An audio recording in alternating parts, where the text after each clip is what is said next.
watching Gov's Radio. This is where you go if you want to see something or if you want to hear something funny. Coming up in just a couple minutes. This is a joke I told. What? I'm not on Gov Radio? Call the police. Call my agent. The Knockem Day Comedy Radio Show also brought to you by Two Eagles Auto Body. For more than 25 years, Two Eagles Auto Body has been the leader in auto body repairs and customer satisfaction on Long Island. Two Eagles Auto Body handles every type of auto repair, from custom applications and restorations to repairs involving insurance claims. So call Two Eagles Auto Body and ask for John Rossi at 516-328-2527. The Knockem Day.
Behind the bag, it gets through Buckner.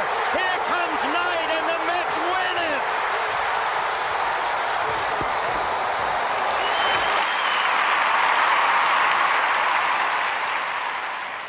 Hello, Tony. Mookie Wilson here, 1986 Mets. How you doing? Long time no see, man. Hey, man, I miss you guys, man, at Knockem Day Comedy Radio, man. I miss you. I wish I was still up there, man. But I'll wait till it warm up a little bit, and hopefully this year things will be a little bit better, man. But when we're talking about comedy, hey, the early years of Mets was a lot to laugh about. You had to make a lot of comedy off those guys.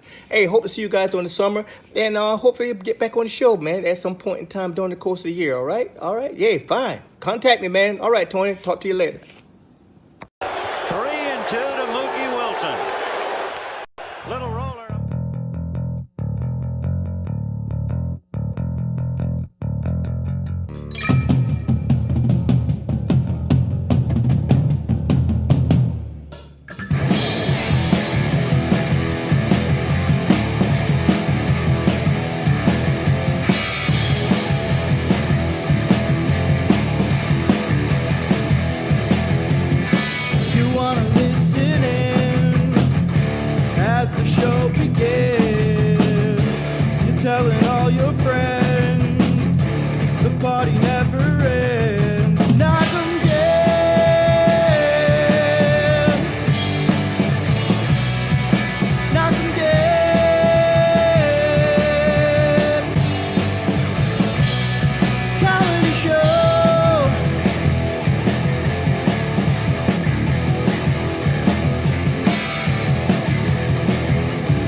party never ends. Knockem dead.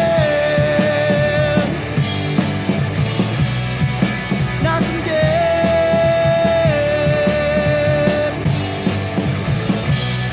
Comedy show.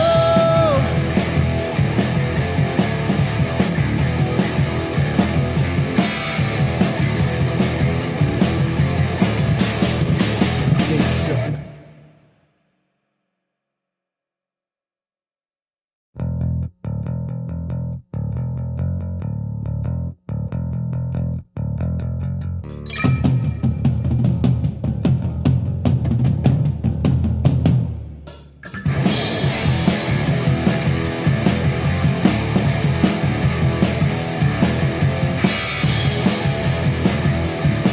Hi, everybody. It's Tuesday. Thanks for joining us today on the Knockem Dead Comedy Radio Show. Oh, I said radio show. It's not a radio show. No. The Knockem Dead Comedy Show. Thanks for joining us here on the Knockem Dead Comedy Show. Kristen Conroy is here, ladies and gentlemen. Kristen Conroy. Hey, thanks for having There's a me. camera right there, right in front of us. Right here. God, it's okay. It's really close. I can see you're just kind of like, I'm like, can I change the angle? I know. I was hoping it was up there. I'm like, I'm good from that length. you look great from any. All right. You know what? I'm just going to go there. You're an actress. You're a comedian. Are you a model too? No. You should be. No, I don't Yeah. photograph well. No, I completely disagree. You've never taken a picture of me. I've seen plenty of pictures. Well, they're very curated. We've got a lot of technology to work with. My face in motion is okay, but if you try to, I had headshot photographers when I was living in LA. You had what photographers? Headshot photographers. Oh, headshot Well, photographers. I mean, I got a lot of headshots, just like punches in the face, but What the? headshot photographers, they would see me, and then they would take my picture, and they would look at their camera and then look at me and look at their camera, look at me, and be like, what's going on here? And it's just, I don't know, there's something it doesn't. So anyway, You stop that, Kristen Conroy. I don't believe that for a second. You're right here in front of me. I can see you. yeah, in motion, it's the camera. Anyway, these people don't care about this. I think they do. I think they're all excited. They love when we have new guests. So, what was that, 2 weeks ago? 2 weeks ago. 2 weeks ago, we were in here on a Saturday night doing our thing, and we made some new friends that night. Kristen Conroy came in. Sean Elliott came in. Ivory Fields. JJ down from Alabama or Atlanta, wherever he came from. I don't know. They're all the same. Right, Once you yeah. go below, I think Delaware. Oh, see, I thought you were saying they're all the same because they were all black. Oh, they were black. Well, then yes, they are also all the same for that reason, Joe. I just thought you meant the South. Everything. Yeah. Well, You said it, not me. No, I heard you say it. You said it. Yeah, you're in trouble. Where I was going with that was Sean and I hit it off immediately. We made friends with you that night. It was just a great night. And yeah, you guys are my new pals. So I'm excited that you're here. Well, you know what's interesting is that you're handicapped, Yes. he's handicapped, and I am also handicapped, but just in my own psychological way. Oh. But you guys get pity for it. I don't. And that's the problem when no one can see my handicap. But you don't need pity. Guys, I want pity. You want pity? Oh, my God. Oh, all I right. thrive off pity. Really? No. Oh. I mean, maybe. We'll see. I probably do pretty well with it, honestly.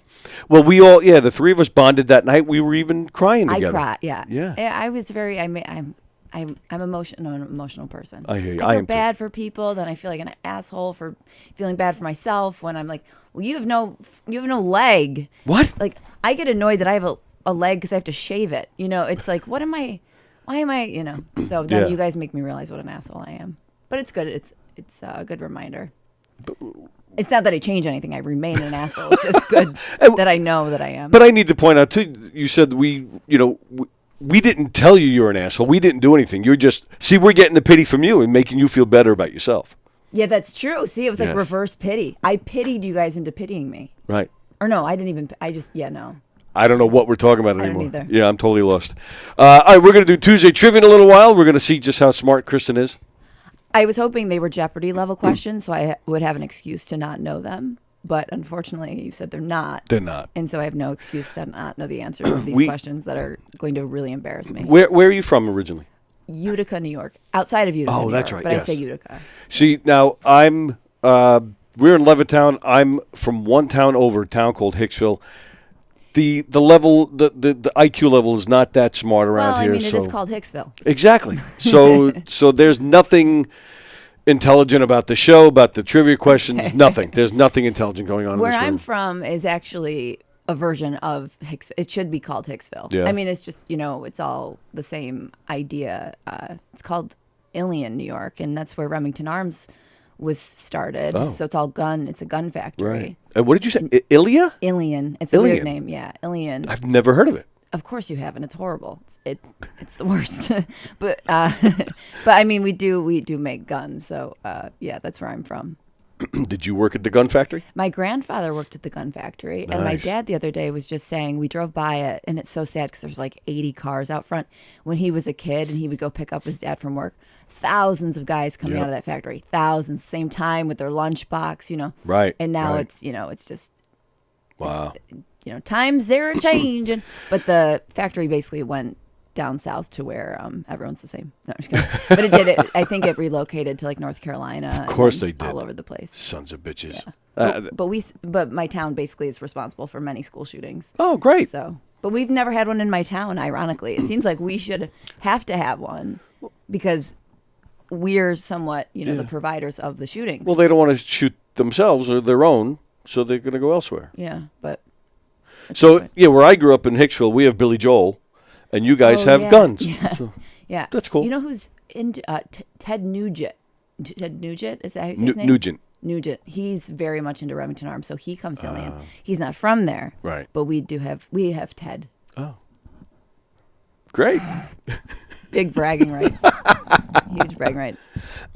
So, all right, so I'm going to ask you, so you got the comedian stuff going on, you're actor, you got podcasts, you got coaching, but I'm seeing and I'm going to start with the comedy world, because it seems like things are kind of, like you're doing pretty well, it looks like. Doing my research, not stalking, doing my research. I mean, you've worked with Adam Carolla and Dr. Drew and Artie Lang, and there's a lot of people that you're doing some stuff with, some high profile stuff. It's proof that if you just work hard and have no talent, you can get somewhere. Really? Yes, So absolutely. It's great news. I should be like a headliner and like at Madison Square Garden if that's the work a little case. harder. And what's actually interesting is that I'm pretty lazy, so I don't know how this all came to be, but it's been over the course of years. I should in consideration of how long I have kind of been in and out of comedy, I probably should have done more. Really? How long has it been? On and off. It's been like, I don't even know. Years and years. I started when I was like 24, and then I stopped. I started, stopped. So it's been on and off for a long time. What's all the start and stopping? Men? No, literally, well, I say Laziness, laziness, but that's really a front for lack of self-esteem, Oh. I think. Or maybe I am just lazy. I'm But it takes a lot of energy for me to like go, no, you're fine, you're good enough, go out there. Oh, So wow. I did take Yeah, a lot I'm of very drugs surprised to get hear there. this, and I was surprised to hear it when we talked a few weeks ago, because you're very funny. It doesn't. You You I can't don't know how talk, to but take you're it. funny. I don't. Right. That's why I'm funny, because if you actually heard what I said when I talked, I would not be funny. Yeah. No. I can be funny. I was always drawn to humor. When I was 3 years old, my eyes started to cross pretty badly. Oh, wow. And so, it's that kind of typical story. It's like, I had crossed eyes. How else are you going to fit in? Well, Either way, you you're can't see looking- where you're going. You're looking great over there. I don't know which direction, wherever you are. But I got them fixed eventually. But I still have that like kind of core wound of like, you're a cross-eyed nerd loser. kidding. Yeah, and it's never left. And my eyes still actually do cross when I take my contacts out. So right now I have contacts in. Yeah. And they're like it's my invisible shield or wall to people not knowing really who I really am. Because if I take my contact out, Yeah. 2 seconds later, whoop, All right.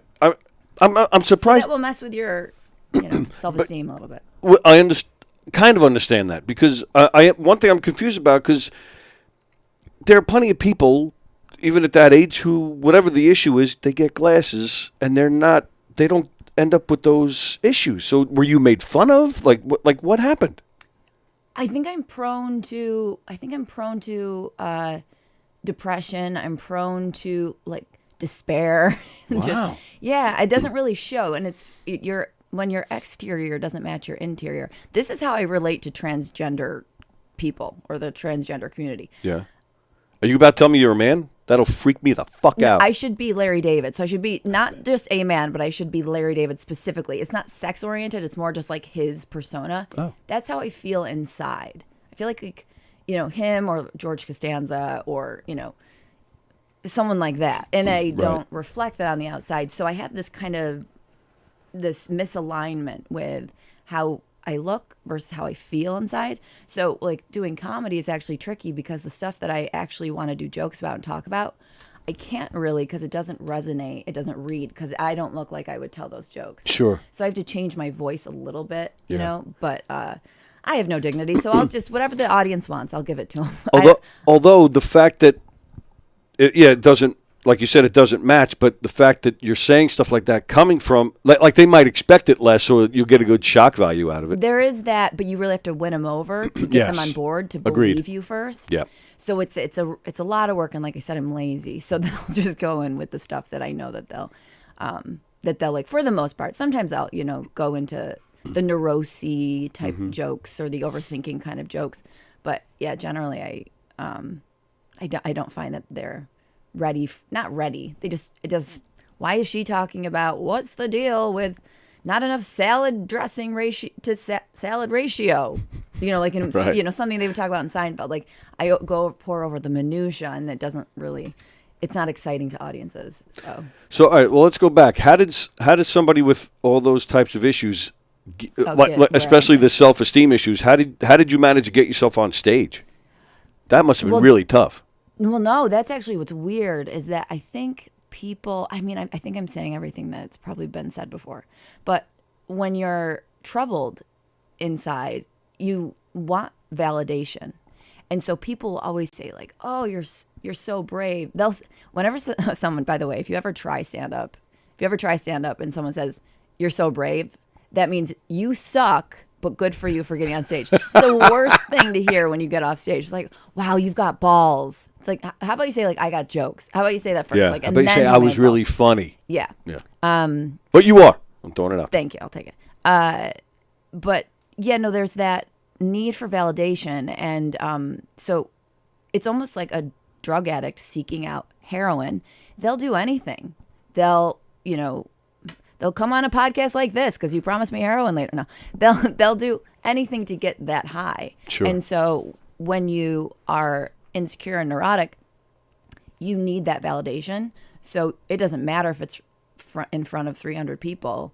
Even if you don't really like yourself, you need that validation from those 300 people.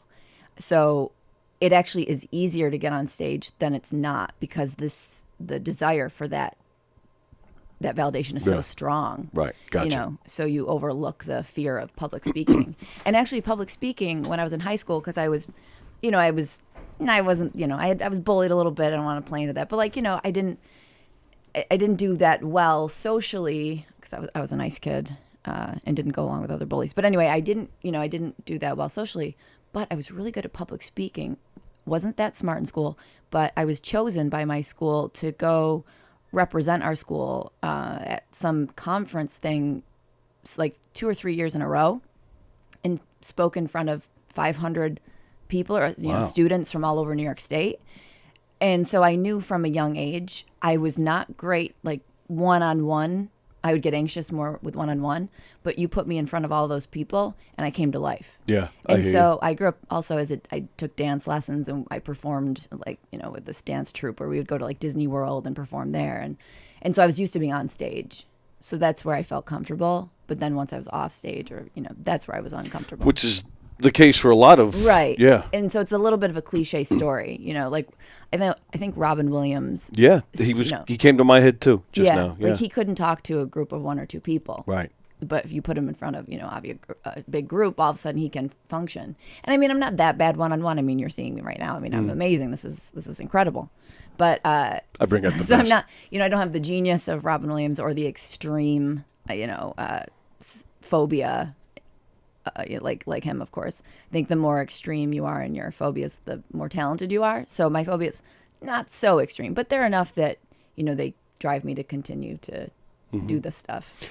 And like I mentioned, working with people like Adam Carolla and Artie Lang, like that, it must help a little bit with self-esteem or just in life when because you're, to be able to say that you worked with such high-level comedians, that's a big deal. Yeah, no, it definitely And helps. it says a lot about you and your comedy. Yeah, it helps. It's but also you have this thing that's like, a lot of people have heard of imposter syndrome. No, I'm not familiar. What is that? I'm serious. I'm dead serious. You've never heard of it? No. You're the definition of it. No, I'm just kidding. I told you, It's- there's nothing smart. See, oh, look, I got the right shirt on. Oh, yeah, that's right. So, yeah. Turn the arrow this way. Too. No, but I'm really not. I have no idea what that is. So imposter syndrome is basically where you feel like you're a hack. Like you might go up there and do well, but that's not really you. Oh, okay. You're really actually underneath horrible and not funny and not good and not worthy.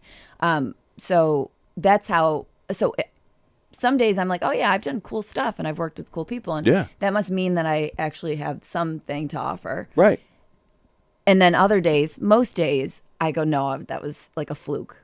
Oh, wow. That just happened like randomly, or that didn't really. That only was a happenstance kind of thing. It won't happen again. But then when it happens again, you should get proof and go, oh, okay, there's proof because it happened again. Right. That it must be I must not be an imposter. But then you go right back to no, but the only way that I got booked on that was because someone was tricked by this other video they saw of me. So you talk yourself out of.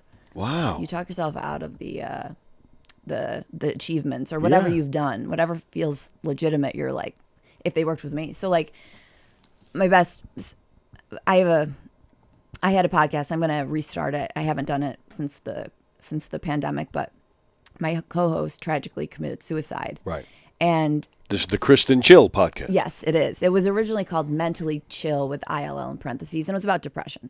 So my co-host, she was wonderful. She talk about, not recognizing how amazing you are. She was amazing, amazing, amazing, amazing. Yeah. Took her own life, but I had made a joke, not to her, but it was like before we started doing the podcast, I was like, she really must not be doing well because she wants to work with me. Like clearly her career is going down the tubes because she reached out to me. Right. So that's the definition in real time of what imposter syndrome is. It's like, she wants to work with me. Oh, well, that's because her career's over. Right. So, anyway, but I'm like, well, I hope she didn't kill herself because of me. I don't think she did. We were really good friends. She was amazing. And I'm going to restart the podcast. It's going to have a little bit of a different vibe this time, but anyway.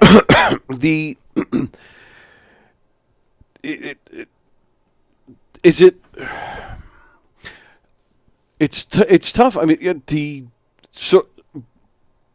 but does it help at all when you work? Like, have you gotten better with any of this? Or do you ever see the reality of, no, I'm working with these people because I'm good at what I'm doing? No. Oh, my goodness. Now that makes me sad. Well, because I've been on and off for so long that once I get consistent, I start to get like more belief in myself.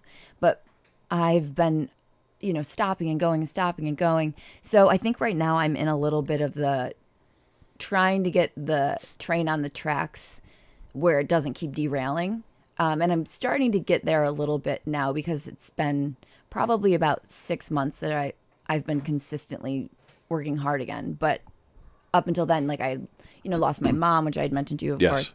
And so I was in a lot of grief, and I go real deep into sadness and stuff. So I was there for a long time. I wasn't doing stand-up. I was letting myself just kind of, wither away in a sense. But then that hurt my self-esteem. So I'm just, and I went through a breakup, and that really hurt. And so now I'm kind of, going, okay, I'm finding myself again. But this time I'm doing it in a way that's more purposeful. Like I'm listening to affirmations. Okay, and like good. doing all this cheesy ass shit that I would, like Stuart Smalley from SNL. Is that who it was? Stuart Smalley, who's good enough, smart enough, doggone it, people like me. Yeah. I'm doing the whole Stuart Smalley thing. Yeah. And, like on the way here, I was listening to, I've become a little bit more like religious and stuff like that. So, putting my anxieties and my, imposter syndromes and all that stuff, trying to put that, on God and whoever's out there to carry it for me. Whereas before it was just, well, fingers crossed, I hope that, I feel better about myself. But now I'm actively which is great. Yeah. And definitely want to see more of that. Because you need some more positivity. Definitely. Yeah. So I'm trying to change my mindset. But it's like when your whole life your identity is being cynical and not positive, and then you have to get rid of it. You're like, well, who am I without this? I have no personality without being cynical. I have nothing to say. And so you have to kind of rediscover. And I'm like, I guess I should learn things. Maybe I'll read a book. What? Whoa. Like, but when you're so caught up, it's a self indulgence. But when you're so caught up in your feelings, there's no space in your brain to go, you know what? I'm just going to sit here and read a book about, how Germany became, Nazis. Like, or that's definitely, stuff like that. Like, you don't have. Right. And that's definitely a nice uplifting topic to get your spirits up. Positive. Yes. Exactly. Nazi. Yeah. Hitler. Yeah. Yes. That's a great idea. Yeah, it's really, especially the timing. Bad. Not But great. but I wouldn't. You really think you have to get rid of the cynicism? I don't know. That's a good question. I don't know if you get rid of it or if Yeah, you I just don't learn to think so. compartmentalize it so Right. you use it to your benefit when Right. when you need it. I mean, that's what we've been doing in here. From the second you walked in this morning, we've been making fun of each other and picking on Yeah, each we other. have. So that's kind of how I would think you could So direct it. my fear is if I become really positive, I won't be able to make fun of you. Oh no, he's missing a leg. Don't say anything. Be very quiet and proper about it, and don't make sure you say all the right things. That's what I'm worried will happen. Don't become that. Yeah, so that's why I'm like, well, I'm a little resistant to being the whole like positive. Not that means you're positive just because you don't say something about someone missing a leg, but I'm like, will I lose my edge? I guess. Right. That's what it is. I don't think I ever will though. It's like I don't think so. Once you kind of just start, like, when you're truthful, and you have that in you, you can't really hide that. So that doesn't necessarily mean cynicism. It just means I'm being a little ball bussy because I'm not afraid to be be honest or whatever. And that's the beauty. Not that I'm saying I got truthful you. things about you, but you know what I mean. But that's the beauty of hanging around a place like this, because I met you and Sean that night. I had seen Sean around, but I never talked to him other than a quick hello. Didn't even know his name until that night, but he's in this room for 5 minutes, and I was, making black jokes. He's making white and so you can. It brings you together, right? When you don't, pretend there's not an elephant in the room. Right. You can actually come together, and that's what's so wrong with the way our society has gone into this super hypersensitive thing. When you call out stuff, it brings you together. It makes you comfortable. So, like I always say, if people get offended by jokes about races or transgender people or gay people or whatever, then that means in their mind, they think those people aren't equal. Right. Because if you're an equal, then you can be joked about. Right. Or if you're, normal, so to speak. So we want to normalize all of these things. We want to normalize everybody so that everyone feels fair, that things are fair. But if we then can't joke about them, then it means they've never been normalized. So the minute you can't joke about someone without a leg, that means, oh, you're different. Right. But if I can joke about you not having a leg, that means we're the same. We're human beings. Right. And so I have a huge beef with the whole politically correct shit because it separates us. It does damage. I agree, 100%. It also, facilitates a lot of loss of the human experience. We can't connect. Yeah. The whole point of being a human is really to connect with other people. One thing Sean and I talked about that night, I think it was before we went on the air. So it was just me and him in here, and we, were talking about him being in a wheelchair, me having with the leg thing, and we were talking about how, because he's been in a wheelchair for almost 20 years, and my amputation was 18 years ago. So we were talking about how, like he was saying almost the same thing, how he welcomed the ball busting about it, and we were talking to each other. We both experienced and I lost my leg to cancer, so especially when I was Stop sick. bragging. Yeah.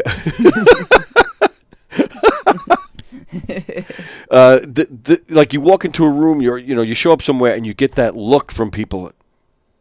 Yeah. Or you just see it all over their face, like, oh, here comes the dead guy. Right. You know, like, right. and he knew exactly, like, we both Yeah. experienced it. Yeah. And he said flat out, it was so refreshing to be in this room, and you could just say anything, joke about anything, and yeah, and that's the way it should be. We want to talk about it. We want to make jokes about it. We want to be equal.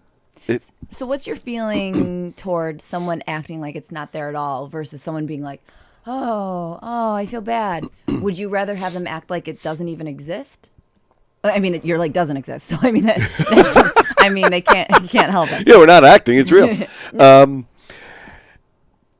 Which one's more annoying? Well, like right now, I have long pants on, so you don't even know if you don't know me. So that situation, like, I don't make any, like, it's not important to me that I make it known when I'm with somebody who doesn't know. So I don't think I care either way. I just don't want it to be the focus, unless we're talking about it like we are now. But I mean, I've been with people where they're like, they physically get uncomfortable because they don't know what to say or do, right? And they won't. I know a few people won't even say, like, amputation to me, like the word. Right. Loosen the fuck yeah, up. right. That like reminds me of a great Seinfeld episode where Jerry wants to date a Native American woman, and he accidentally keeps making all these references like reservations for the restaurant, and he got the tickets from a scalper, like like all that stuff. Like That's the fantastic. amputation. It's like, yeah. One of the first times I ever went on stage here, I took the John Truson does a class here, a comedy class. So I took the class, and we had our graduation show. Now, Truson teaches the class here. He also teaches it at McGuire's, which one of Governor's clubs out east. And so the graduation class, he brought both classes together to have a graduation show. So there was this guy here. His name is Mike Tanzi. He's around now doing stand-up, but at the time he was brand new. But he was taking the class at McGuire's, so this was the first time we met. And I didn't know anything about, his act. He didn't know anything about me. So he goes up on stage, and he started telling some joke about going on a date. And he went on a date with a girl, and he didn't know she had one leg. And he making all sorts of jokes about it. So immediately I'm like, oh, yeah. So when I went out a little while later, like, because half of my act was about this. So I started making jokes about it. And one thing that an audience never gets tired of is callbacks. They love the callback. So I display the leg, and I go, "Did you guys hear that guy before with the one-legged jokes?" And that's all I had to say, and they just start cracking up. And I just went, "Fuck that guy!" And the place was roaring. I probably haven't done that good since, but I was totally. I mean, that to me, that's the attitude that works. Like I don't have any reservations about it. Okay. Like you said, Native American slip there. You're right. Yeah. It was just the Seinfeld thing. Yeah. But it doesn't define me, so I just don't care. Yeah. Like you said before, things could be so much worse. Right. I could be sitting here talking about all this depression. Yeah. And I don't. Yeah. I know, but that's why then I go into, I feel kind of like an asshole. But I'm also sitting here going, what puns could I make with amputee? What wordplay could I use? I'm just sitting here in my head cycling through, like, if we went golfing together, I'd be like, ready to amputee off? Like, I would just like. That's fantastic. I have never ever heard that. That's great. Yeah. I get the usuals, but you don't have a leg to stand on, that type of shit. Yeah. And it's funny you mentioned Seinfeld, because there's this couple in New York City that I know. They've been making, they call it Seinfeld Homemade, where they're basically making like these Seinfeld shorts, but like they're basically continuing Seinfeld. Yeah. And they're in like situations of today. And they asked me to be in one, and I just did it a few weeks ago. Oh, cool. And I played, you remember Mike Moffat, the guy with the thumbs? Jerry closed the trunk. Him and Costanza were fighting over the parking spot out in front. So I had to play that guy. So they were like continuing. Like, that's cool. That's a good idea. Yeah. So first Jerry broke his thumbs on the show, so they're continuing. What else can we, like, what physical harm can we do to the guy? Right. So I said to the couple, I said, please use this to your advantage. Right. You want to work that in as his next injury. Of course. So they did. They And- didn't ask you because of that? No. Oh. No. They. I would have been gunning for you right away. If I'm thinking of injury. Oh yeah, I'm going. I'm cool guy with being one leg. typecast. Absolutely. Yeah. But no, they weren't. So I suggested. So she actually went back. The girl that plays Elaine does most of the writing. So she changed it to make that work. So they had all entered some kind of pickleball contest or something, and the guy who plays Kramer gets into some kind of I wanted to play. That's what it was.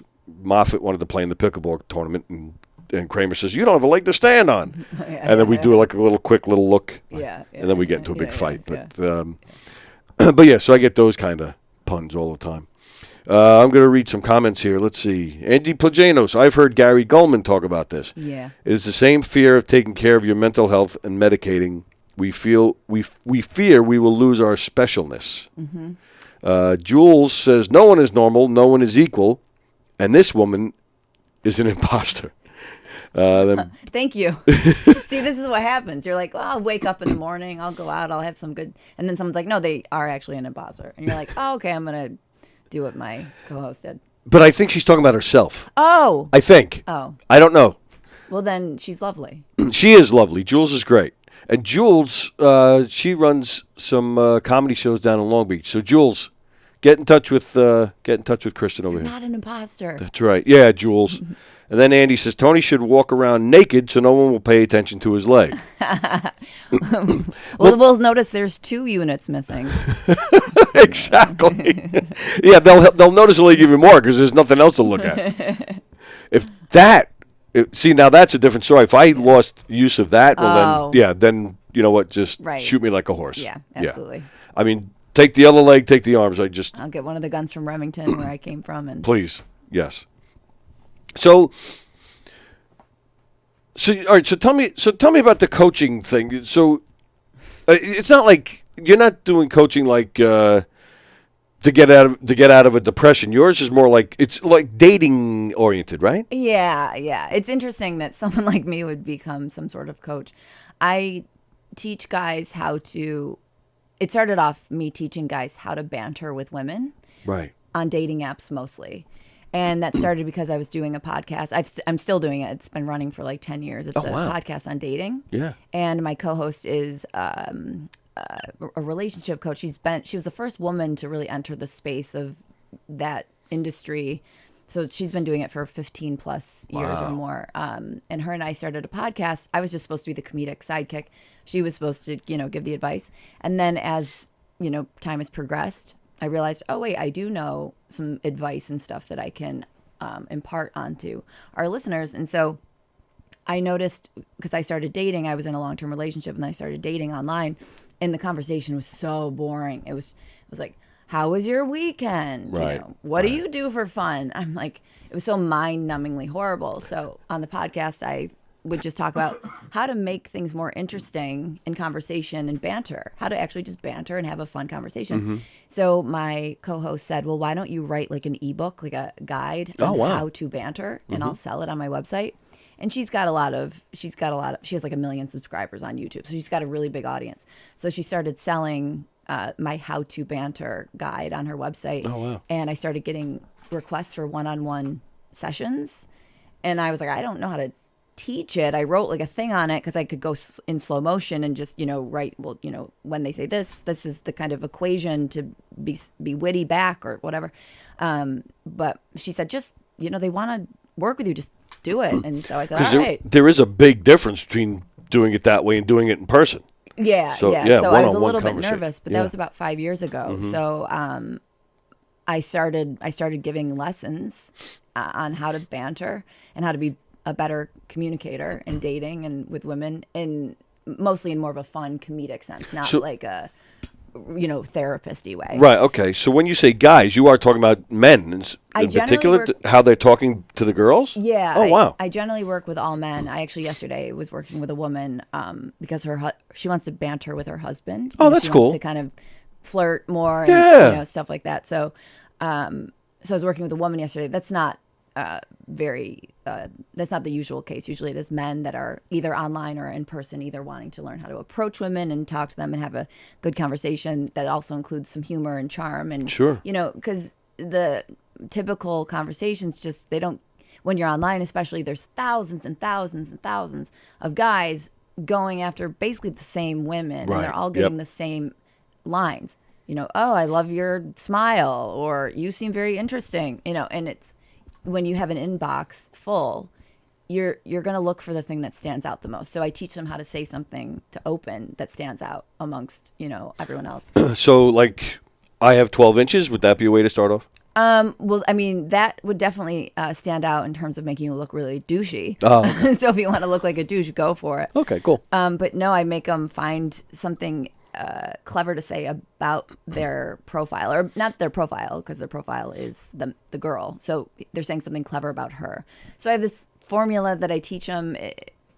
It's a little nitty gritty, so I don't want to bore your listeners, but it started with that. And now I do, so I call myself the banter coach, but I also do general dating coaching, as well as like I make over profiles for guys for their online dating, and all sorts of things now in that. So, all right. So I don't want to get too much because then you're going to charge me. But just one quick example. You're talking about how to make because that's probably the hardest part, is just the first.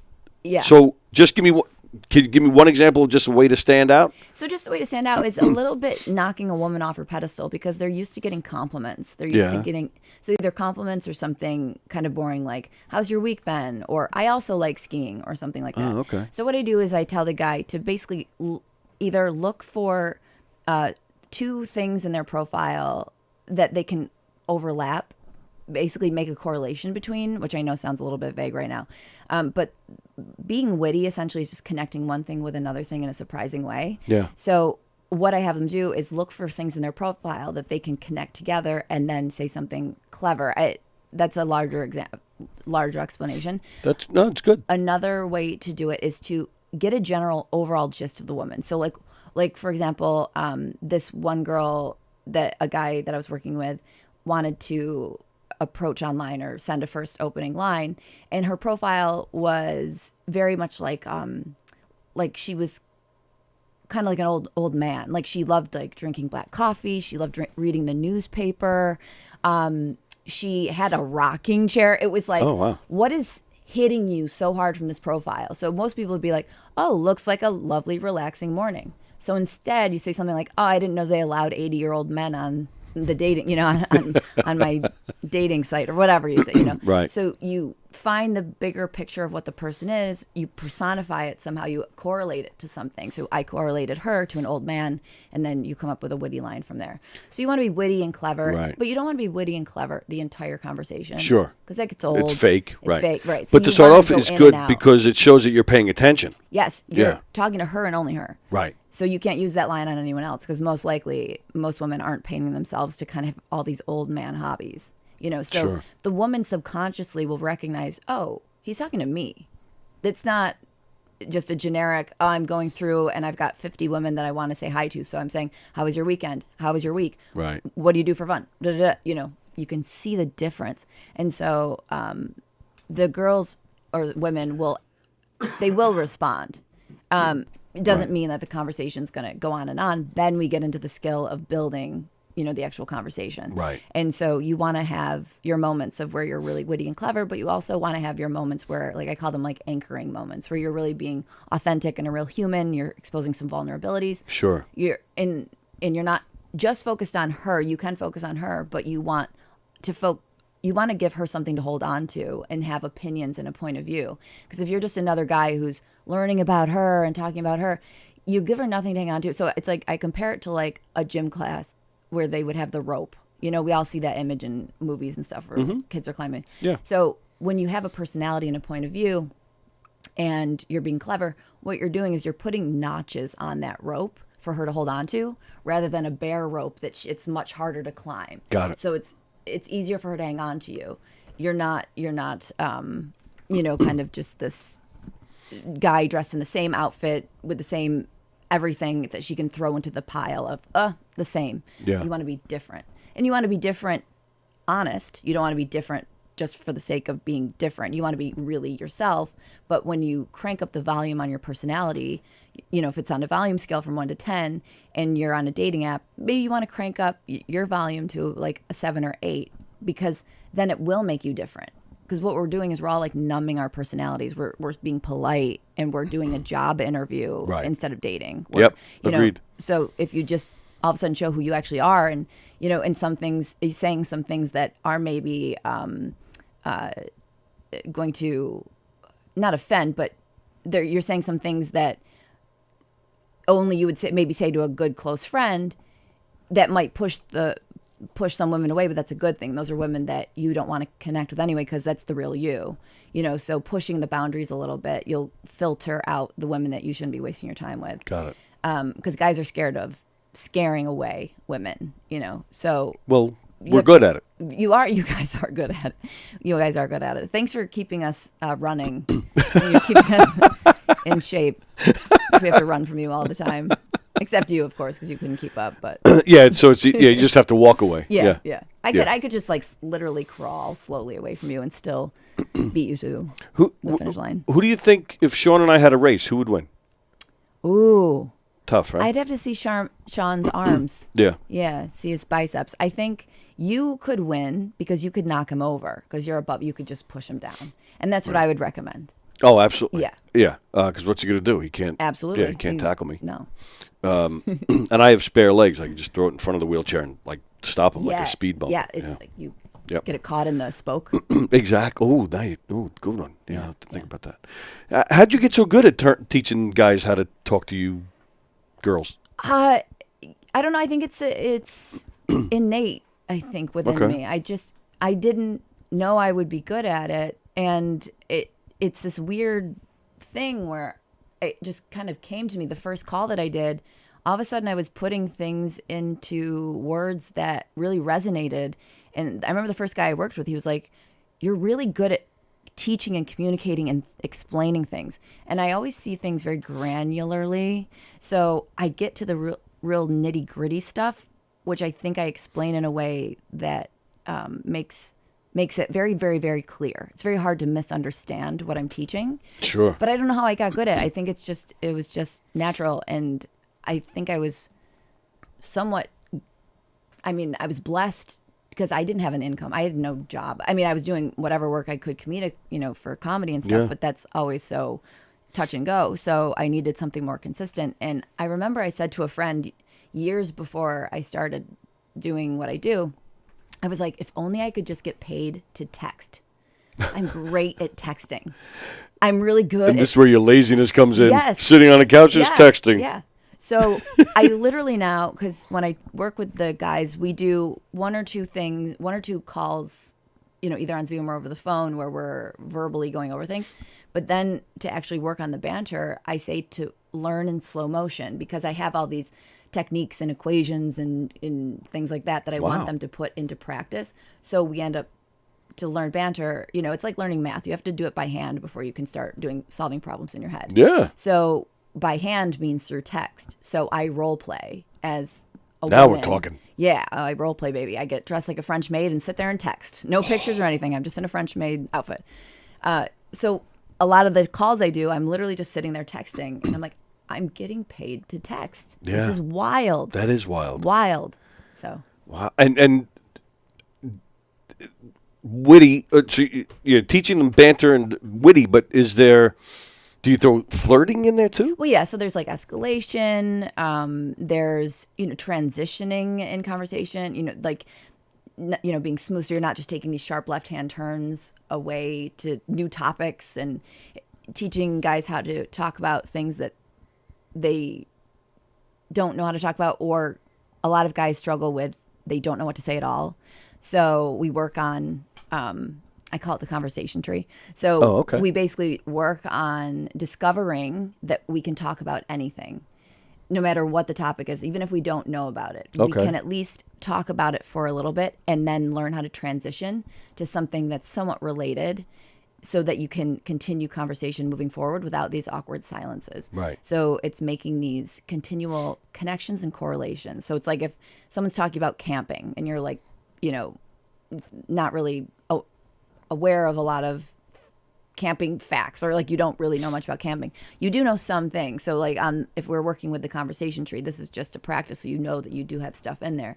Like at the base of the tree would be the word camping, or the trunk of the tree would be the word camping, and then off of that would be all the branches. So we'd fill in the branches with, say there's 5 branches on the little tree that we drew out. One branch would be s'mores. One branch would be peeing outside or going to the bathroom in the woods. Another Right. branch would be, sleeping bags, and another, so then off of those branches then are leaves. So then we go off of the leaves for, let's say, s'mores. So one leaf would be junk food. Nice. And another leaf would be language. like memory, like childhood memories of, okay. of s'mores, or, campfires, stuff like that. So you basically see that once you have one subject, there's a gajillion different places you can go. Right. And you don't want to stay on one subject for too long anyway. So you can do what you can with the conversation on camping. I'm just using that as like a simple example. It's an excellent example. This is great stuff. I'm loving this. Yeah. So that's kind of what I teach is, fluid conversation mixed in with then, add how to transition into saying something a little bit deeper where you go vulnerable, and then popping back up to somewhere funny. So I like to use visuals when teaching. And so the really good rhythm of a conversation online to get a woman onto a date, I would call it a bantery conversation, but it's not, straight banter, but the visual would be like a heart monitor. So if you're up, so the high, peaks, that's where you're being fun and clever, but you don't want to stay up there because that means you're having a heart attack and the conversation's going to die. Right. Yep. So you want to come down to the baseline, but you don't want to stay on the baseline for too long. But the baseline is more of those authentic moments or learning moments.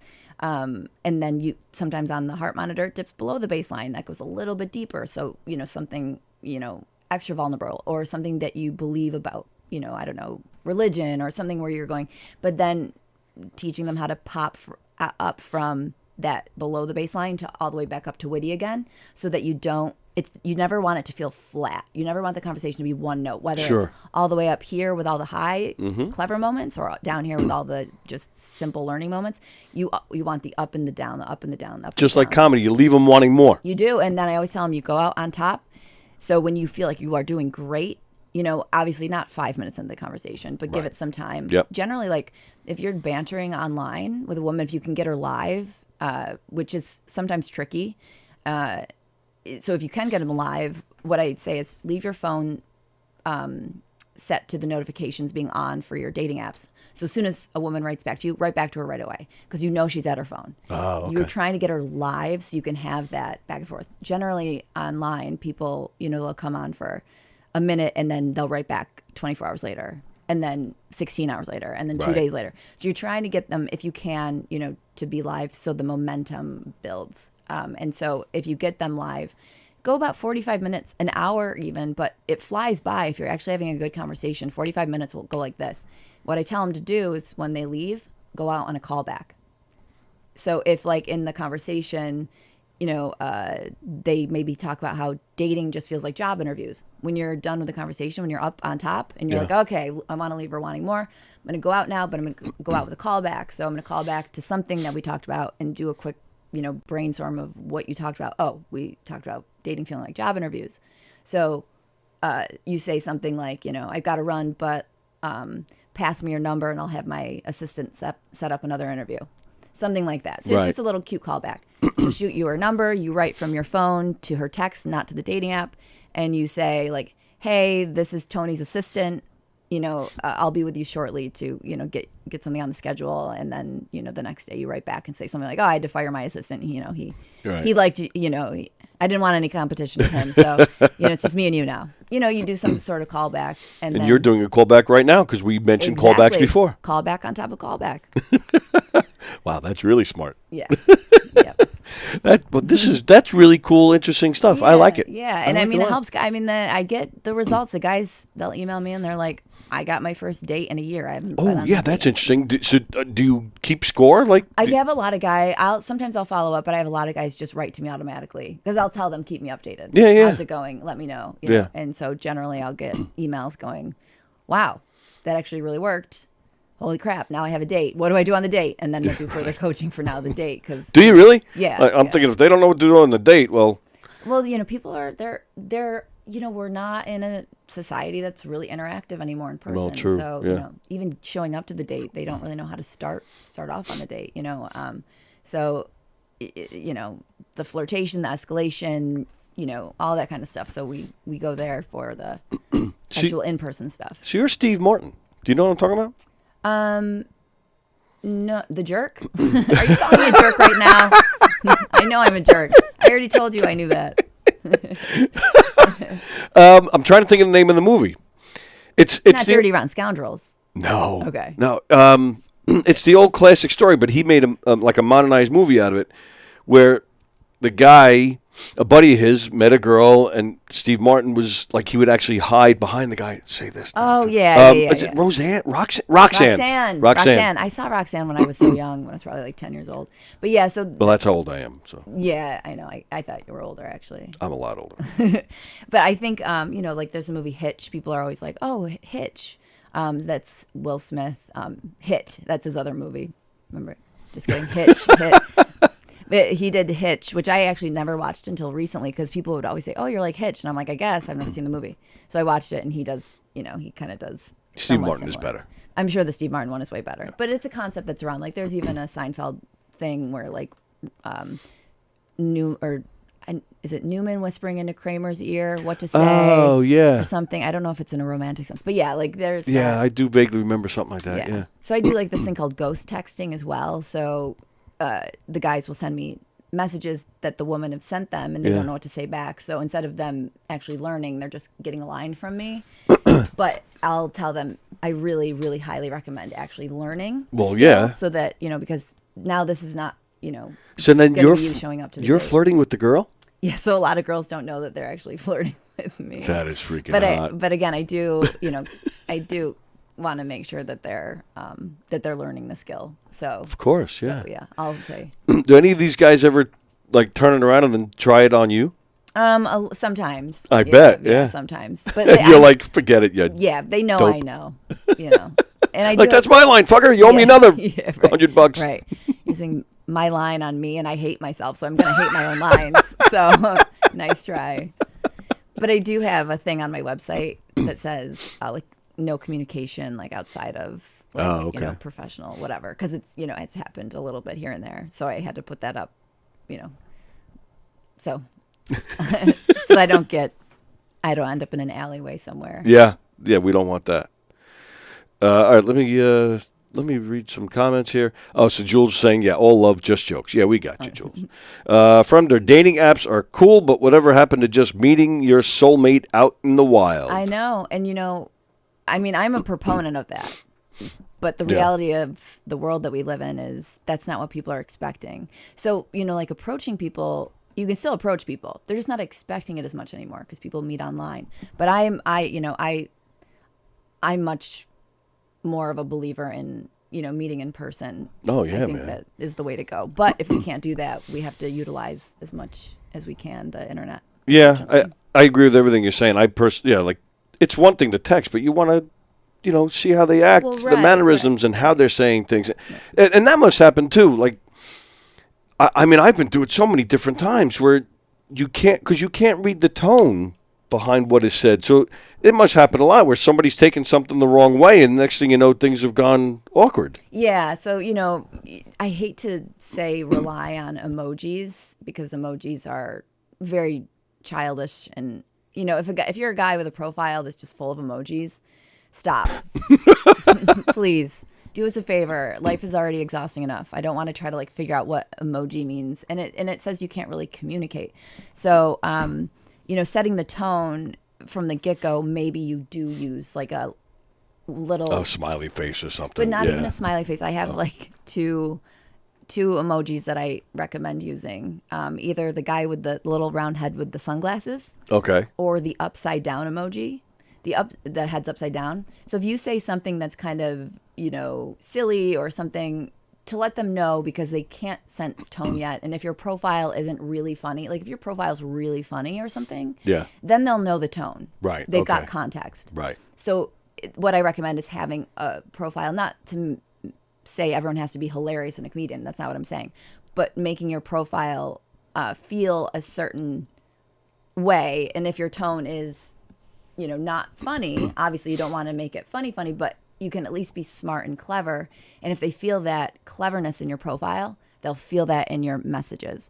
But if you have nothing clever in your profile or different or interesting, and all of a sudden you start messaging in this different way, they're going to be confused. Things need to align. Right. So you want to match your profile to the way that you're communicating. And so you'll do less scaring away, because people will have the tonality. But, it's not a perfect science. Not everyone's going to get you or understand. Funny you say that. I was just thinking that. Like, as you're talking just now, I'm thinking, wow, this is a big science to this, which I had There didn't really know. is, yeah. And people throw up whatever pictures and whatever thing. It's, Yeah. and I they're make like, people throw up all the time. Yeah, I threw up the minute I got here. Thank God you had that bin over there. I'm sorry. But, if you don't put the energy and effort into it, unfortunately in the online dating stuff and in person, if you're approaching in person and stuff, Yeah. if you don't put the effort into learning or knowing how to do it, you're going to see the level of results, of the level of effort you put in. And it's funny you mentioned emojis, because I always laugh, like when somebody posts something about like a family member dying or something, and everybody sends that emoji. Meanwhile, I read somewhere, and I don't know if That it's was a true. hand clap? That's actually a high five. That's Yeah. not a praying picture. I've also read that as well, but I think culturally we've all accepted it as the prayer hand. I haven't. I still laugh. Okay, because it is funny if you look at it in that context. And actually, there was my mom used an emoji once, and it was incredible. Someone had died or something. Okay. And she posted on their wall, or the comment, it's a laughing, crying emoji. But my mom thought it was just a crying emoji. I thought that was a crying emoji too. Yeah, and it's like, no, that's a laughing. I'm laughing so hard, I'm crying. Ah. And as soon as I saw it on the wall, I was like, take it down, emergency. Like I'm like, calling all the troops, get to her, tackle her, get it off. Right. Like it, yeah. So I they can be heard- miscommunicated, of course. And I don't remember where I heard it. I'm dying to use it on stage as a bit, but I don't know if it's somebody else's bit or not. Where they talk about somebody, same thing. Somebody posted something about somebody dying, and somebody wrote LOL. Lots of love. Right. They thought of lots of love. So is that somebody's bit? Like, are you familiar with that, or did you? I don't know. Either way, I don't know it's if a known story, so that I'd be hacky if I'm using that on stage. Maybe. I don't Okay. know. Maybe people would comment and say I think because I'm so involved in the online community because of like what I do for the dating stuff, Yeah. I'm aware. Oh, Or okay. maybe because I'm a comic, I can pick up on where that would be headed. So Right. I'm not sure, but yeah. All right, so this is all great stuff, by the way. I'm thrilled that you're here. This is a lot of fun. I'm glad to be here, and I'm glad that you're letting me just talk and talk because it's less trivia. Like I'm so afraid of the trivia. Oh, we're getting there. It's coming in just a Shit. few minutes. Shit. Don't worry, you'll be fine. Probably not, but it'll be fun. But before we do that, I just wanted to quickly. I got a couple of things still. Are you a big sports person?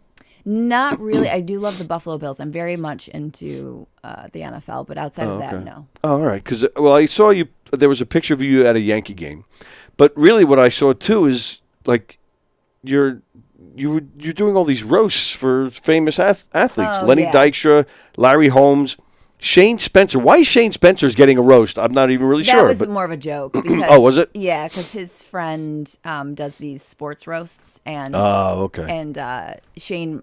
If anyone doesn't know of Shane Spencer, he basically was a total fizzle out. Like he was supposed to be this great player. He had Oh, a Grand yeah. Slam and the World Series, and Yep. then just he just That fell out was of the it. sky like a plane designed by someone with my intelligence. Like. And so that was for his birthday. So it was just okay. more fun. But how did you? Like, how did these happen? They Like, found the guys who run it found me online. They were like, "We're looking Really? for a funny chick to do sports roasts." And, you know, I have an issue with that. You're not a chick. I'm a chicken. You lay? Is it? I am no. Oh. I'm a coward. Is what I mean. Like, total. You're not a coward. If you're going on stage and then you have to roast these high-profile people, you're not a coward at all. Jeff Bosey, I've just numbed myself to the point of where someone posts that someone dies, I just post a laughing emoji next to thoughts and prayers. That was all with no periods, no nothing. I believe him that he does do that. Oh, Cyrano de Bergerac, right? That was what the movie Roxanne was based on, right? Yes, yeah. Steve Martin and the girl is Daryl Hannah, right? Great movie. Haven't seen it in years. So yes, and then I wanted to ask too. So yeah, we've mentioned some high-profile people, and I saw a picture with you and Jackie, the joke man. Yeah. Did you do a show with him? I wrote. He was on the roast that I was on for O.J. Anderson. Of course, I want to say O.J. Simpson. I know when you said O.J., there was so a hard pause. to I was not like- say. I know. I always go O.J. Anderson. Oh, okay. He was a running back for the New York Giants. and Right. He beat the Bills in the Super Bowl in the 90s. So I was on that roast with Jackie, the joke man. And how much of a dick was he to you? He was lovely. I know, I'm joking. Yeah, I yeah, love Jackie. Right. Yeah, Yeah. he's really, really nice. But I was like, are you nice because you want to get away with being a perv to me, or are you just nice? So I don't know. I'll It's a little bit of both. Yeah. Mostly perv. Mostly perv. Yeah, Yeah. His yeah. teeth are so white. Like there's guys Yes. that like their teeth are so white and like clearly done that they just look pervy. There's something about it. They look pervy. It's like I don't know. It's a really rich guy, and it's like he's going for like the young girl, the guy with the really white teeth. Yeah. So Jackie's teeth are so white that I don't know. Well, they're probably fake at his age. Oh, they're definitely fake. Yeah. Yeah. Yeah. I mean, I think, he had wooden teeth probably at one point. That's how old he is. And it's like your leg. Well, my leg's not wooden. Old Woody over here. Well, They call you. that's for different reasons. All right, now the other thing I wanted to ask about, before we get into trivia, you posted a video where it says it took you 3 decades to try a cigarette. Yeah. Is that true? Mm-hmm. So, well, first off, are you really over 30? You said 3 decades. Right, well, no, so you'd be in your 20s. Am I doing the math right? Well, you're doing the math right. I'm 40. No, you're not. Yeah. I'm 40. Yeah. Are you No. No, I swear to God. I swear. Wow. Yeah, that's why it's like, what am I doing? I should just stop all this because by 40 I should be in a different position. Well, Anyway, in certain ways. But yeah, no, I tried this. It was the first time I really tried a cigarette. Yeah. and I'm with you. I never have either. Haven't I only had a couple afterward with my boyfriend when we would drink, and that was, ended a few months ago. So I've probably had a total now of maybe like 5 cigarettes in my life, but there was my first one recently. So how recent? Yeah, how recent was that? That was probably 6 months ago, 7 months ago. Excuse me. My allergies. I told the story yesterday on the show. I was playing with a dog last Wednesday, and my allergies have been killing me ever since this weekend. I was dying. And You I can had just tell a me bunch I of shows. smell. You don't. I have did. to- I told you before. Oh, yeah, you did. Yeah. No, I said I smelled when I came in here. I Yes, think. you did. Yeah. But I And- don't really smell. But I said denim's thick enough. You wouldn't be able to sense it if I did. No. Well, you got it open, so it's just like. Yeah, it is kind of wafting. Yeah, Okay. absolutely. But it covers. I've farted like 18 times since you've been here. So. Oh, I thought those were my jokes. Thought it was just my words stinking up the room. Not at all. Not at all. You've been great. You absolutely. Thanks for having me. You're fun to talk to. I like. To Hey, talk to you. thanks. I hope so, because I'm doing a show here. No, really, and you know what? And if it means anything, especially talking about the banter coach, like there is. I mean, you totally lit up, and you knew what you were talking about, and you got it going on. And so, if it helps any, like I thought it was great and very intelligent, and I hope that helps when it comes to self-esteem stuff. Thanks. I Yeah, think, that's really. oddly the one thing that I'm actually okay with. I know that's what I'm funny. doing when Yeah. it comes to that, and I think it's because I don't have. It's like when you're a comic and I'm around other comics, I get really nervous because I want the comics to like me, to think I'm funny. Yep, I hear But you. when it comes to people that I'm working with, they're not comics, so I'm not intimidated by them. So it feels much easier to feel confident in that sense. So, I totally get that. I do the same thing. Yeah. When I'm in here, man, especially you get other comedians in here, I'm like, and they're coming up with stuff, and they're coming, and it's boom, boom, boom, and boom, boom, so yeah. I just sit back sometimes because I'm like, I am not as good as these guys, you know. But then you get people who aren't comedians, and I'm I'm killing there's, it. There's something psychological, and that actually comes Yeah. up in dating, where guys, when they're intimidated by a woman, it's the same concept, like me being intimidated by a comic. I go into this place where maybe I'll freeze. I'm getting better with it. I don't really so much anymore. Yeah. But when they're with a woman that's someone that they consider really beautiful or someone that they would want to date, then suddenly they have no personality and they have nothing to say, and it all goes away. And I experienced that as a comic with around other comics, and so working on just being comfortable with yourself. And I'm not like a confidence coach, but working on that first will sometimes help, you be able to get over that hurdle and talk to her the way you would talk to someone you're not, intimidated by. Sure. So that's just repetitive, and that's building your confidence, just doing it over and over and over. Seeing her not on a pedestal. That's all mental. I'm not good at the mental stuff. That's for therapy, Right. which I need a lot of, obviously. Well, I'm not a client, and we did exchange numbers when we were planning this. So I could text you like flirty, dirty stuff. Well, you could. I mean, by That dirty, was really by smooth, just like dirty, asking, right? Can I send that to you? Yeah, no. Yes, absolutely, and I'll just make sure I block you. So, it makes it easier Yep. for me. You- Less phone numbers in my phone. All right, smarty pants. Not smarty pants. It's time, ladies and gentlemen. No. She's dying over here. It's fun. It doesn't mean anything. Who cares? It's that time. Tuesday trivia. Nervous. Now, Andy Plajanos is watching. Andy Plajanos is known as the smartest comedian on Long Island because shit. he kicks ass on the trivia. I'm sure he does. That's you know what? I'll even show you. Oh wow. I'll show you who. I can see his face. Yeah. Yeah, I'll show you who you're up against. You're up against that. See, I would rather be him. Oh, I'd everybody rather wants to be him. I want to be him and smart. He is very smart. Yeah. Such a great guy. He hosts his show with me on Fridays. He's in it, so that's where the shirt came from because they like him better than me. So then he wears the shirt. I'm with stupid, since he's with you on Fridays. Well, yeah, but like you said, the arrow's got to point the other way. But, yeah. well, but all right. Truth be told, I'll show you the other side of this shirt. Oh no. This is the side you'll be wearing. Oh yes. Yes. that? Yeah, and I'll be. It's very classy. This glitter. Yes, isn't it? I love it's a T-shirt that's absurd, but with glitter. It just, I don't know what the glitter does, but it does something. It cheapens it. Yeah. All right, let's see. Oh, okay, I read that already.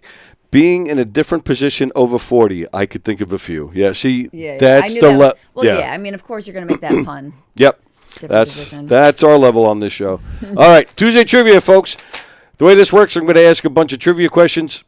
Please put your answers in the comments, and Kristen's going to answer as well. I do not give the answers out right away. I ask all the questions first. Then I ask the questions again, go over all the answers, and then I tell you the real answer. So we don't get the answers until the end. That is So I correct. can sit here not knowing if I'm. That I is mean, correct. I'm sure I'll know.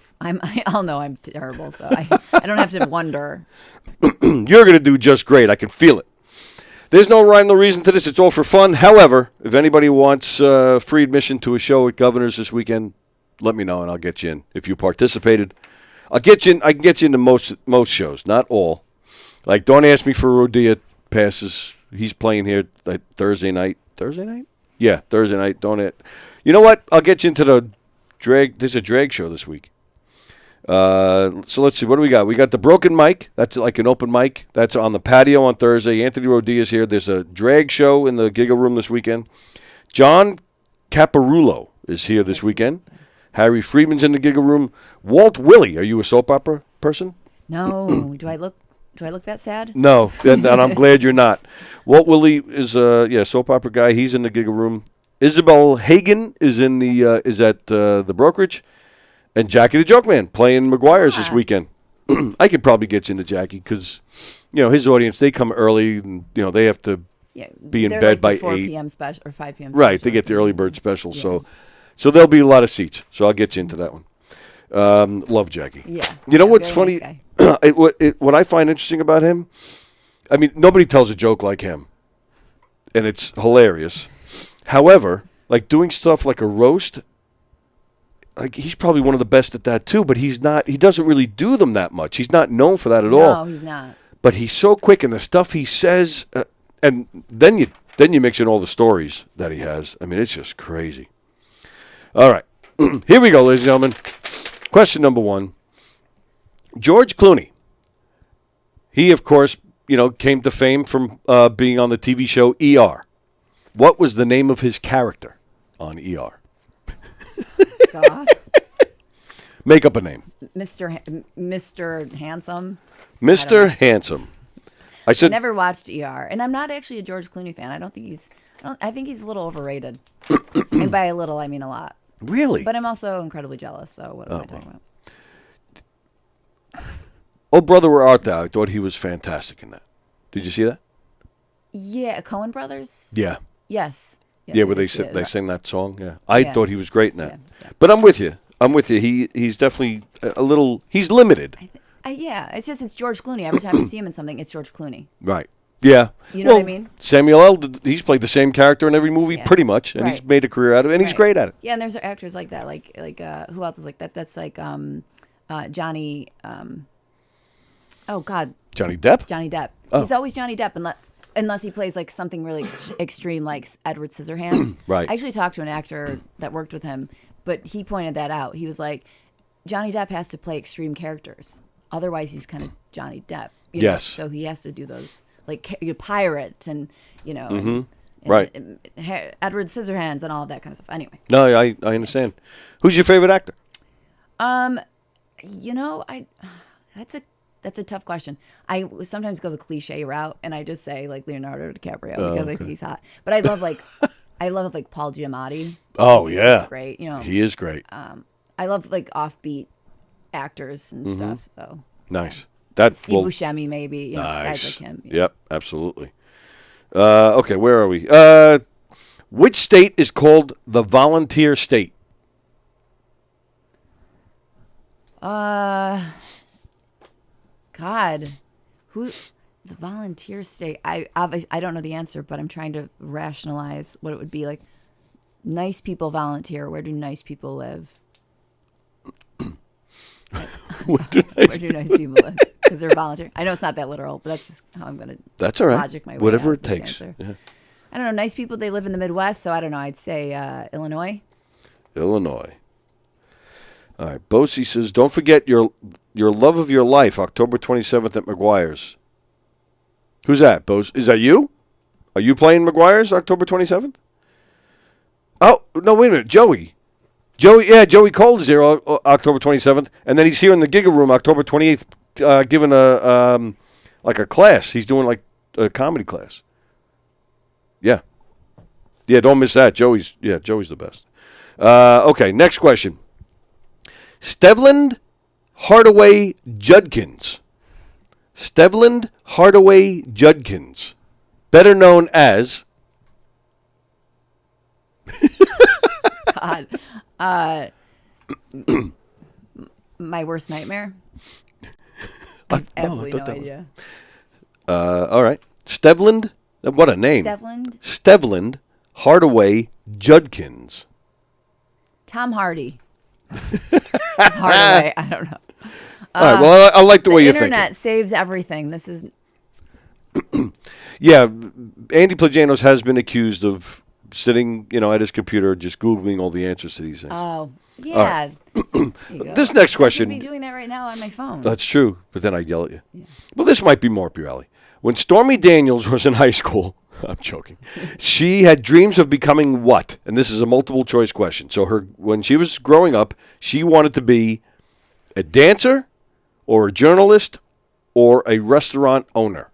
Journalist. And then it's like, oh, that's too hard. I'm going to just take... Well, yeah, that's what she says now. Yeah. All right, finish this sentence. I got rhythm. I got music. I got my man.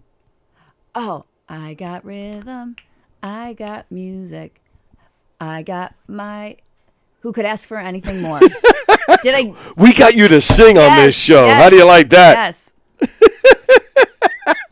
That was fantastic. That was the highlight of my day. Next Sad question. Day. Sad day. No, that was awesome. What is Mike Tyson's middle name? There's a lot of name questions in here today. I didn't do that on purpose. L? Because you said Mike. Mike L. Tyson. Michael. Oh, Get my it? goodness. Mike L. Tyson. Okay. Get it? Get my joke? Michael? Wow. According to a study, what percentage of 7th grade students claim to have experienced cyberbullying? I think I've asked this question before. 80%. That- 80%. 80, wow, that's high. Wow. I hope that's not the right answer. Like I said, I'm cynical. Right. Next question. The word barbecue and the word barbecue comes from what Spanish word? Do we have to say the word in Spanish? Well, if you say barbecue, I would say to roast, whatever how you say roast in Spanish. well, what Is that I but barbecuing, that's not really roasting, is it? Are you roasting when you're barbecuing? sometimes Yeah. maybe I'm looking for the actual Spanish word. Yeah. Caliente chicken. Caliente pollo. Hot chicken, everybody. Hot chicken. That was great. All right, hot chicken. This is why I'm like, oh God, I can't believe the trivia. It's humiliating. See, but this is why I do it, because we get a lot of laughs Yeah. out of it. All right, this is Andy Plajanos is going to have a lot. Andy Plajanos can take almost anything and make it dirty, and he'll have a field day with this. What does the word apricate mean? APRICATE. Apricate. Apricate. Apricate? Spell it one more time. Not that it's going to make a difference. Apricate. APRI. So, right, that's APRA, Kate. CATE. Apricate. Apricate. It just sounds like someone with a speech impediment saying applicate or something. Apricate. To apply. To apply. God. Oh, look at you. Not to colleges, clearly. I'm not ready. Okay, now the last question. All right, I'll warn you. The last question is always sexual. What is postcoital dysphoria, or PCD? Oh, when You're going to nail this one. when you think you did bad after sex or something, I almost or pulled you this don't TV off feel the good. You have guilt after sex, or you have not good feelings toward sex afterward. All right. Okay. Very Which nice. is what you have every time. Meaning me or you in general? No, you had Me. every time. Yeah, you're like Every time I have sex, I'm Yeah. sad? you're guilty. You have Catholic guilt. Why is that? I don't know. Are you Catholic? What are you? I was raised in a very strict Catholic household. Yeah, We you had have to the shower after sex. we had the Virgin Mary statue in the front lawn and all that. Oh, yeah, I love it. Very, yep. Great. So I'm crying, not the person I was with. They're not crying from disappointment. Both. Yeah, Oh, both. Yeah, both. So we shared a nice lovemaking session, then we had a nice It moment wasn't crying nice, together. that's why you're crying. Well, true. All right. So you didn't do too bad. I did horribly, Yeah, pretty much. Let's see. which isn't too bad for me because horribly is actually an achievement. If I did wretched, Wretched. that would be really bad. Good word. What role did George Clooney play on ER? Let's see. Vicky. Oh, hi, Vicky. Vicky, were you watching yesterday? I didn't see your name, but I thanked you on the show yesterday.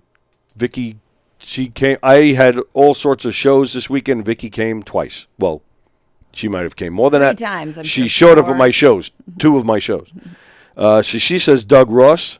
Andy Plajano says Doug with a question mark. Jeff Bosey says Dougie. The fact that you're calling him Dougie, plus you know the answer, Jeff, that kind of freaks me out. Andrew Fremder says Doctor. Carol Miner. Hello, Carol. She says Ross with a question mark. Yes. Doug Ross. It's not Mr. Handsome, like you said, although that worked. You know too, what would I'm have sure. been smart if I said Dr. Handsome? I could have taken into account of DR. I would have given you credit. Yeah. Yeah. Someone there said Doc. That makes sense. Yep. But you get credit anyway because you're here. Thank you. So, yeah, Doug Ross was his name. Which state is called a volunteer state? Kristen said Illinois. Fremder says definitely not Mexico. Well, Because it's not a state. right. I don't know if you're trying to attack Mexicans. You just calm down. Bosie, hunts, points, all those lovely ladies who volunteer. I never know what he's talking about. But Vicky and Andy Plagianos got it right. The answer is Tennessee.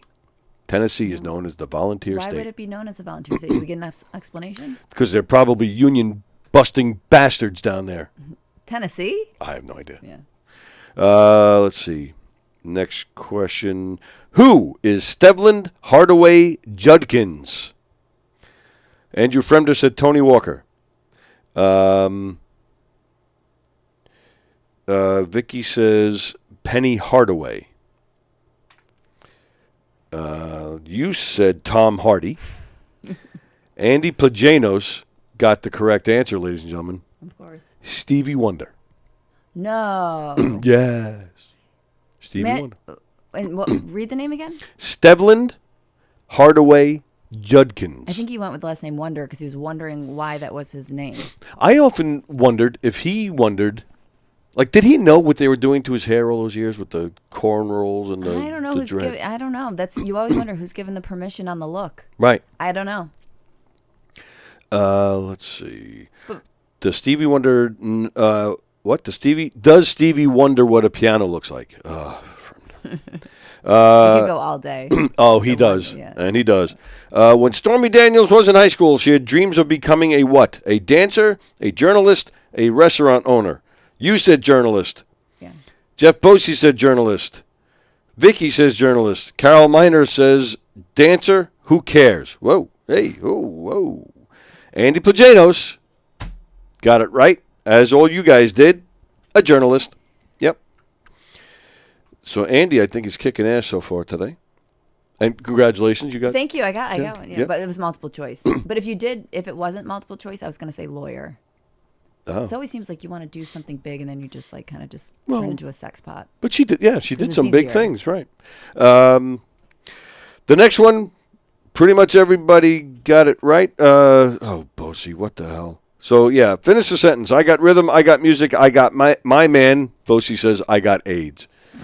But the rest of you got it right. And he's still here. Yeah, and he is still here spreading it. Who could ask for anything more? Very nice. I'm so glad that I'm still thrilled we got to hear you sing. Where are we? What is Mike Tyson's middle name? L. Like L. Carol Miner says ear. Andy Plagianos says hymen. Vicky says Simon. Fremder says tank. All right, so there you go. The first question today that nobody got. His middle name is Gerard. Kind of dweeby. Yeah. Imagine if he was Gerard Tyson. Would he be as powerful as he is? Would he still have the same right hook? They probably changed it to like G-Rod or something yeah, like right, that. right. Well, it's probably actually how they pronounce it. Well, yeah, he pronounces a lot of things differently than the rest of us. Yeah. My name's See, Gerard. you guys see that? According to a study, what percentage of 7th grade students claim to have experienced cyberbullying? Kristen said 80%. Andy Plagianos says 85%. Wow. Goodness. Vicky says 45. Carol says 80. Bosie says 65. Fremder 156,543%. I don't know what the hell. That means a lot of all of them. Plus I more. suppose. Well, Bosie came the closest. Thank goodness lower than any of you guys. Well, except for some who said 45. Yeah, it's not that low, unfortunately, Vicky. It's 69%. 69. I wasn't. We weren't that off. 11. That's a, True. 11 off. No, 70% versus 80%, basically. Yeah, basically. But still, the lower the better. Well, of course. Yeah. Of course. The word barbecue comes from what Spanish word? Bosie says El Burnt-O. Plagianos, Babacua. And he writes LOL. Andy, you're not that far off, believe it or not.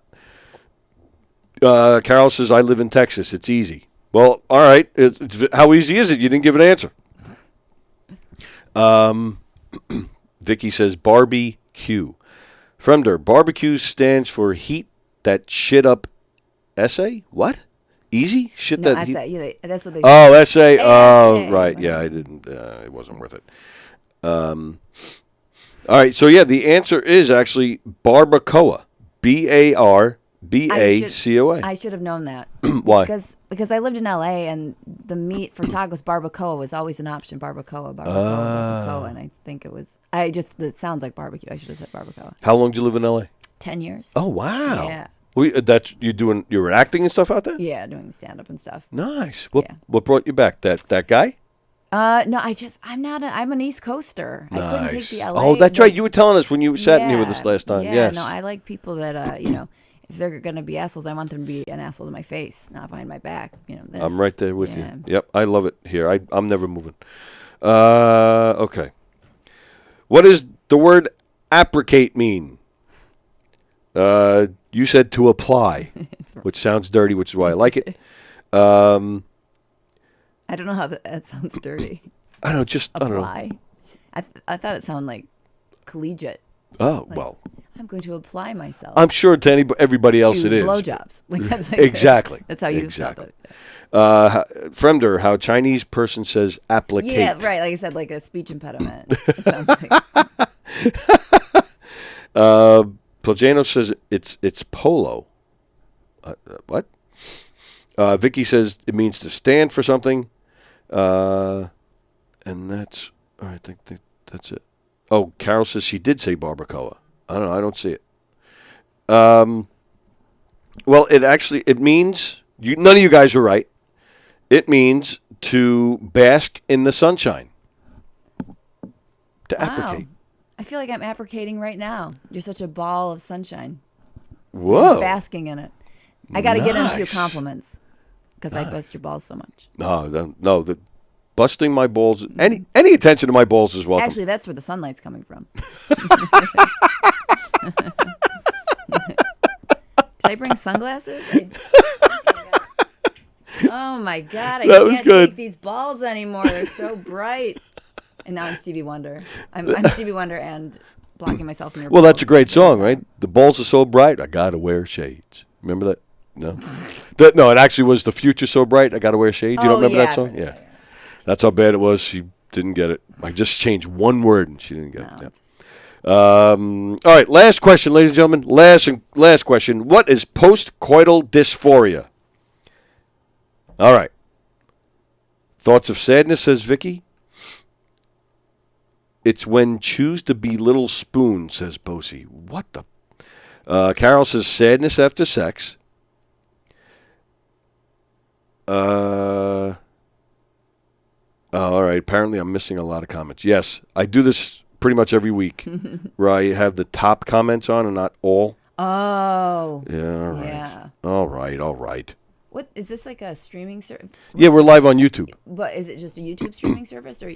Okay. Well, actually, we have the capability of streaming live onto YouTube and Facebook at the same time. I personally choose to have this show just on YouTube. Okay. But some of the other shows in here will be on both.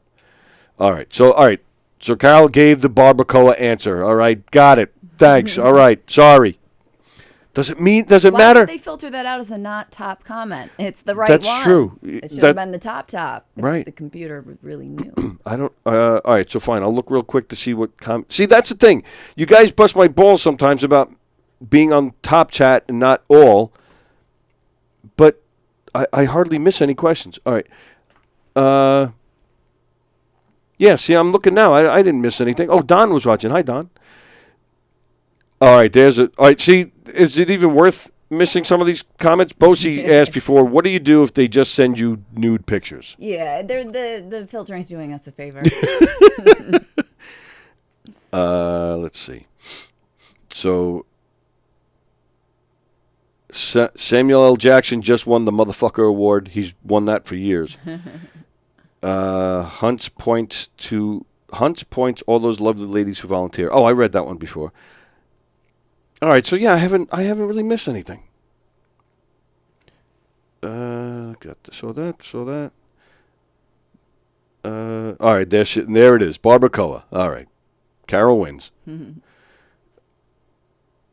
All right, so, yeah, the postcoital dysphoria. Carol says sadness after sex. Bosie, when choose to be little spoon. Thoughts of sadness, says Vicky. Fremder, crying after sex because you made a bad business decision. Too much. Bosie says, I was close with my answer for basing in the sun. You were close? What did you say? It's when you shove apricots up your ass. Oh, all right, yeah, that's close. I just call that Friday. It's my routine on Fridays. Nice. Okay, and Andy said apricate means facing something, maybe a cock. He wanted to make sure Apricot. Apricot, there you go. Way to be angry at us for your mistake. I haven't missed anything, and then he reads 6 comments he didn't see before. All right. All right, so, yes. You guys are correct with that last answer. Intense feelings of sadness, anger, and even distress after orgasm. There still isn't a great deal known about the condition, but it's believed by certified sex therapist Ian Kerner that it's possibly linked to a surge in hormones. I would think it's linked to your mother. Oh, no. I don't do this. I feel guilty. Well, I don't think of my mother after sex or during sex. No, or the whatever. guilt. It's supposed to be, I don't know. Yeah, no, I know. I was. I love her for saying that just now, says Bosie. About every Friday. Okay. Oh, yeah. All right. We are done. We're out of here. Before we go, so where can we find is it KristenIsChill.com? Is that it? Well, my business website is KristenandChill.com. It's a play off of Netflix and chill, which means to hook up. Oh. So it's kind of lame. But that's my business name. But I'm on Instagram at Chris Carn, KrisCarn. I'm on there mostly. Okay. Yeah, and then the Banter Coach on Instagram as well for that work. Look, there's a fly. See him right there. Oh, very exciting. I don't know what we were talking about it yesterday. There must be a fly must have given birth in here. I've been killing flies since last Friday. I've probably killed like 5, and but yet still seeing more. No, I shouldn't kill them. You feel bad for them? No, this room should be full of flies. Yeah, it would make it very atmospheric. Get rid of the flies. This was great. I had a lot of fun today. Thank you for having me. Anytime, and I hope you come back. Sadness after sex can definitely result in hormones. Oh, my God. I love the puns. Yep. If you don't think about your mom during sex, how can you possibly orgasm, says Andy Plajanos. See, we could have been off. We could have been out of here, and I just had to go back in and read. All right, yeah, so we're at it. So, were there any dates or anything you want to push? Yeah, so actually, yes. So, I mean, I'm running I have a show at the Grizzly Pear in Midtown Manhattan, November 8th and November 15th. At 8:15, come. If you want a discount, I will give you discounts. I'm running the show. Nice. So I have to have a turnout. So come on out, and we'll have great comics on the show. And if you want free tickets and or very much discounted tickets, nice. hit me up. Hit her up On Instagram, and I'll get back to you. She's awesome. She's a lot of fun. She's cool, and she's great out there on stage. So make sure you see Kristen do her thing. All right, and we're out of here. So today, let's see. So Felix is not on at 1 o'clock. He's taking the day off. Tonight, Hershey and the Keegs are on at a special time, 7:30. And Good Times, Bad Times with Joey Petroni is on at 9 o'clock. He's got Fat Jay with him tonight, so that'll be a fun show. And that's it. And then we're out of here. I'm leaving tomorrow. I'm going to England. You're going to England? I'm going to England. Very excited. So I'm not here the rest of the week. And a lot of the shows aren't on because I'm not here to do them. So there's going to be 2 kings there once you get there. There'll be 2 kings. You just call me a king. What, is it King Charles or is it Prince Charles? I do believe he's now king. Isn't he king now? I think so. I think so because his mom died. Right. Anyway, you'll So be there. So I'm a meet king? you. Yes. Wow. See, I had to compliment at the end. That's what I said. Like, as in, No. like, smoking? Yes, exactly. Do kings smoke? No, like smoking. Like, hey, he's Oh. smoking. Oh, like smoking. Yeah. No. Yeah, so that's it. However, Thursday night, Primal Scream is on because he recorded an episode last night. So he'll be on Thursday at 9. But that's it. We're out of here because I'll be having some fun in England. I'll be back here with you guys on Monday. And that's it. So thanks for hanging out with us today.